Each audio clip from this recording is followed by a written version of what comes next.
तर राज ठाकरे आणि उद्धव ठाकरेंनी एकत्र यावं अशी मागणी धुळ्यातील मनसेच्या स्थानिक कार्यकर्त्यांकडून देखील केली जाते आहे। या पार्श्वभूमीवर आज धुळे शहरातील संतोषी माता चौकामध्ये महाराष्ट्र नवनिर्माण सेनेच्या कार्यकर्त्यांनी बॅनर देखील लावलेले आहेत। हे बॅनर सध्या शहरामध्ये चर्चेचा विषय ठरलेले आहेत। साहेब सांगतील ते जोराने बांधतील ते सोरण आहे आमच्यासाठी। आपण गेल्या स्वप्नातही काही विचार केला नव्हता की राष्ट्रवादी अजितदादा गट आणि भारतीय जनता पार्टी एकत्र येऊन सत्ता स्थापन करतील, परंतु ते देखील आले। तर आम्ही तर एकाच विचाराचे आहोत, दोघींचे आदर्शही एक आहेत, ते म्हणजे बाळासाहेब ठाकरे।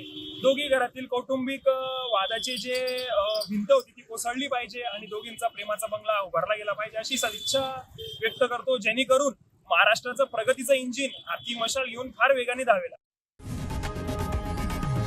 लोकशाही मराठी ऐका, पहा, जागरूक रहा।